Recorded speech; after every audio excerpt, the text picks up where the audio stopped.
साथियों, हमारे समाज में कई लोग विभिन्न वित्तीय संस्थाओं में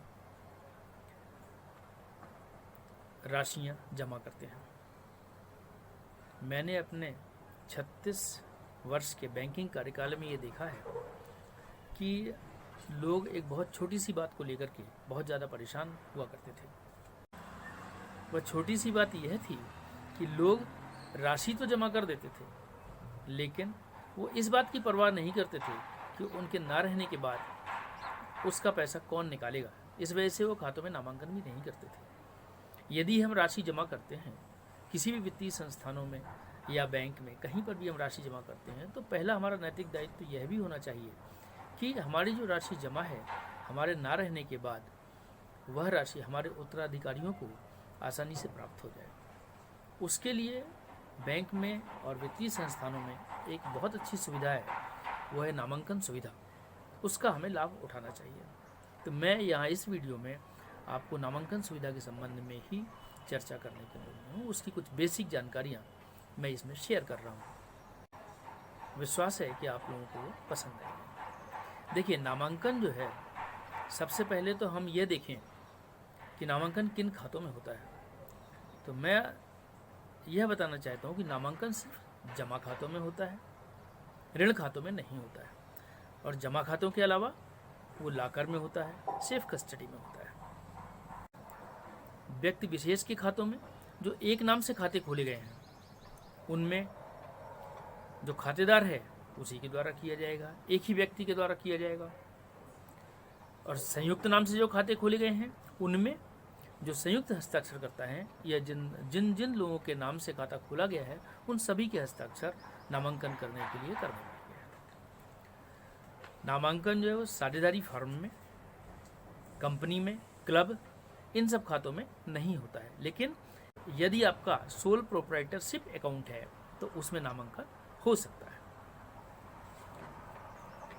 अब प्रश्न ये होता है कि माइनर के खातों में, जो बिल्कुल छोटे बच्चे हैं, उनके खातों में कैसे होगा। तो माइनर के अंडर गार्जियनशिप खातों में जो अकाउंट में नामांकन किया जाता है, वो जो गार्जियन होता है उसके द्वारा नामांकन किया जाता है। एक जमा खाते में एक ही नॉमिनी हो सकता है, लेकिन एक से अधिक खाते यदि किसी के हैं तो अलग अलग खातों में अलग अलग नॉमिनी हो सकता है। नॉमिनेशन पुराने खातों में भी, नए खातों में भी, और फिक्स डिपॉजिट के केस में जब हम रिन्यूअल करने जा रहे हैं उस समय भी हम नामांकन कर सकते हैं। जिसके नाम से नामांकन किया जाता है वह व्यक्ति नॉमिनी कहलाता है। ग्राहक की मृत्यु के पश्चात ग्राहक के खाते की राशि नॉमिनी को ही दी जाती है। नॉमिनी एक व्यक्ति हो सकता है जो अवयस्क भी हो सकता है, मतलब माइनर भी हो सकता है।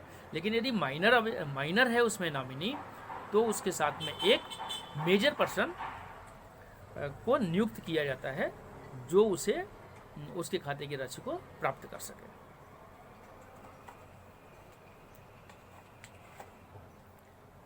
अच्छा, खातों में जो नामांकन है कभी भी कर सकते हैं,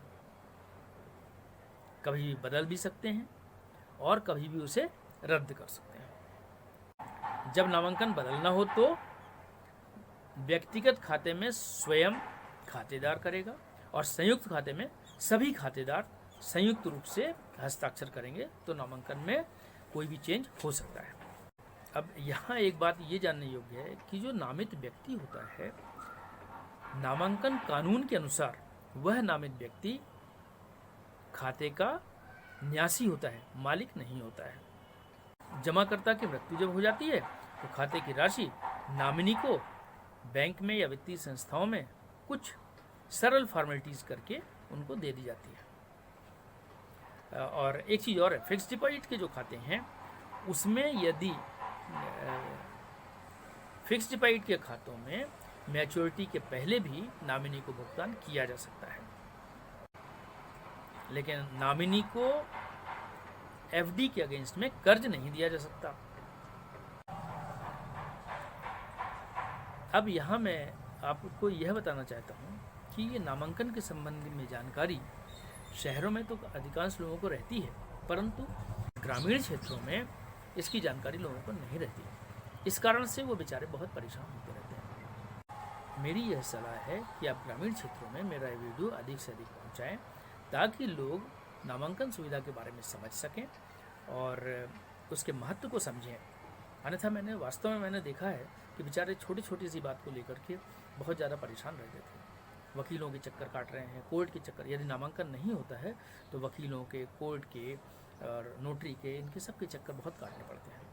तो इन सब चीज़ों को अवॉइड करने के लिए बेहतर है कि हम सभी खातों में नामांकन करवाएं।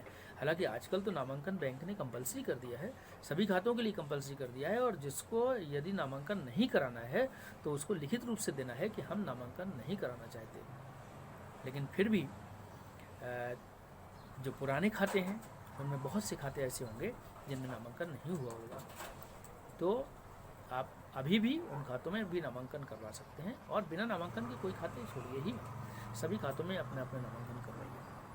तो मैं फिर से निवेदन करूंगा कि मेरा ये वीडियो ग्रामीण क्षेत्रों में और जो बैंक के जो पुराने ग्राहक हैं, पुराने कस्टमर्स हैं, उनको सबको पहुंचाया जाए, ताकि वे अधिक से अधिक नामांकन सुविधा का लाभ ले सकें। अन्यथा बहुत परेशानी होती है, उत्तराधिकारियों को पैसे निकालने में वास्तव में बहुत ज़्यादा परेशानी होती है।